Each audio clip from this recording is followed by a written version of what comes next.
Hi, Tandra. Things look okay with your painted color wheel. The violets are a little dark, and if you expand the section that says some pointers, I think you'll find some ideas about getting the violets just right. And maybe you could use the tips there for greens as well.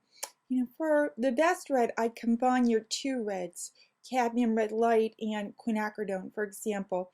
I think that this painted color wheel could be just a little neater in its presentation. The colors look pretty good, the application of paint is good, but the shapes are not arranged as neatly as they might be. On the other hand, your digital color wheel looks great.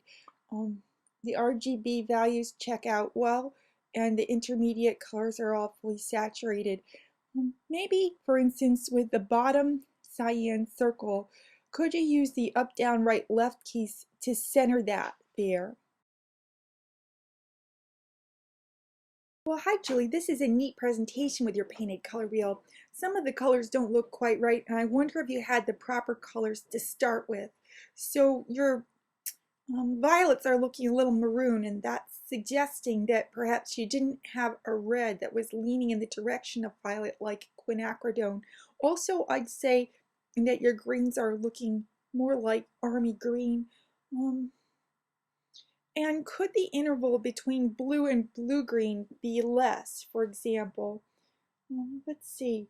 Uh, I think you probably could use a couple of coats of paint in order to eliminate the brush strokes there in the color. Now for your digital color wheel, the RGB values on the primaries and secondaries look great.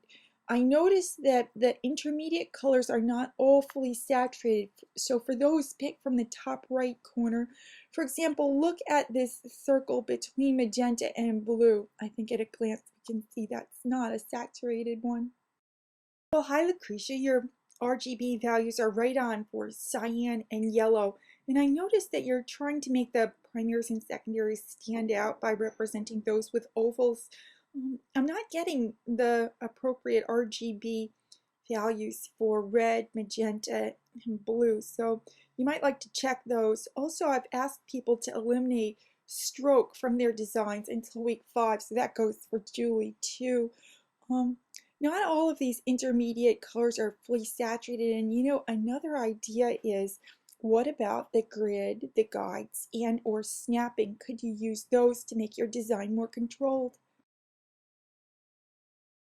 Well, I have to hand it to you guys. I know it takes some time to put together a good painted color wheel. Trina, I see that you've spent a lot of time on this. Um, a couple of little things. Your blue looks like it's a straight cerulean. For the best blue, I'd take cerulean and I'd add ultramarine to it little by little. When you mix, it always helps to start with the lighter color. Um, Maybe the red could use more of the red that leans in the direction of orange, for example. So a combination of quinacridone and cadmium red light. Um, so your digital color wheel looks just about perfect. The RGB values here are all right on. The intermediate colors are fully saturated, and there's a good interval even with the greens, and that's hard to achieve. The only little thing I'd change here is to center it on the backdrop. Hi Christina, your painted color wheel looks pretty good. Um, the orange, yellow, and green, for example, are great. Um, with your blue, I would mix cerulean together with ultramarine, as I was just explaining to Trina. I think that your violets look very desaturated here, and the culprit is probably your red. You should have a red that leans in the direction of violet, like a quinacridone. Otherwise, your interval is pretty good. Now, with the digital color wheel, this is a lovely idea, and your RGB values for the primaries and secondaries are good. I do see some intermediates that are not fully saturated, for instance, the oranges. And I want to suggest that you begin with one large heart and one small heart, and then copy and paste those repeatedly until you have the number you need so that all the small size ones will be uniform, for example.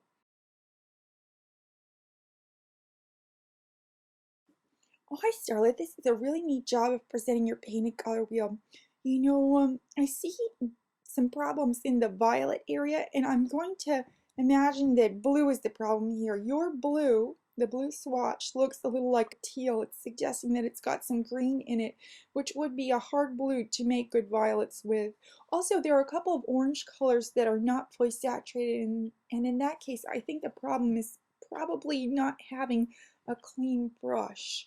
Now, in your digital color wheel, all the colors are fully saturated and the RGB values are right for the primaries and secondaries.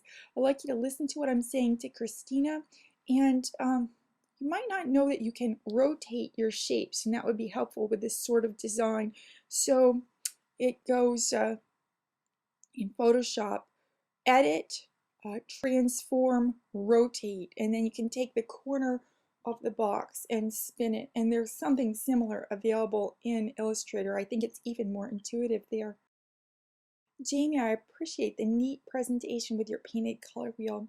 I think that the violets look pretty much the same, huh? There's not a lot of interval there, and I think you're probably struggling. Maybe you don't have just the right red and blue to make them with.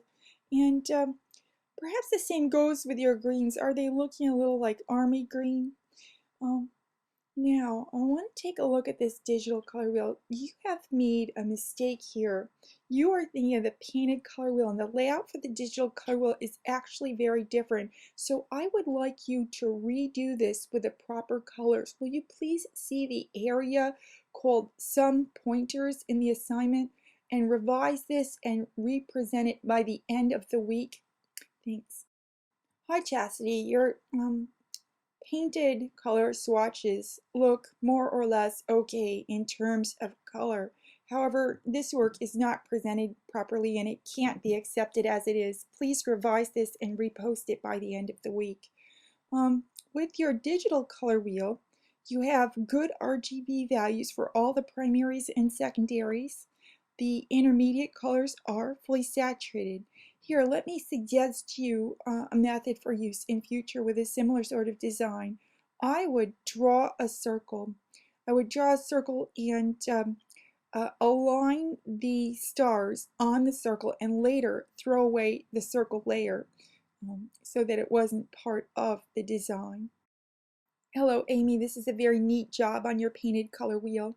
Um, I think you've had difficulty with the violets, and I'm wondering whether that has to do with the red you're using, right? You need a good red that leans in the direction of violets, such as an alizarin crimson or quinacridone red.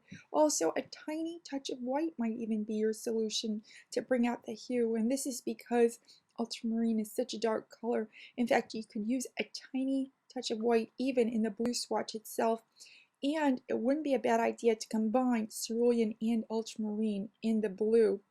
Now, for your digital color wheel, this is not a wheel and it doesn't match the assignment. I'm afraid that this can't be accepted, and I urge you to create a work according to the instructions and post it by the end of the week. Hi, Nat. Nice presentation with your digital color wheel here. This looks quite good. I think you're struggling with some of the same issues that Amy was dealing with Violet, so listen to what I'm saying to her. Also, I'm not sure about this red. There's a red where there ought to be a yellow-orange, and maybe the interval between blue and blue-green could be a little less. Now, your digital color wheel has RGB values for the primaries and secondaries that are right on. I do see a couple of colors that are less than fully saturated, particularly that violet color, and also an orange adjacent to yellow. I wish that the primaries and secondaries were emphasized somehow. I do notice that you've used a sort of hexagon to lay out your design, and I want you to listen into what I was telling Chastity about doing this on a layer that is only there temporarily.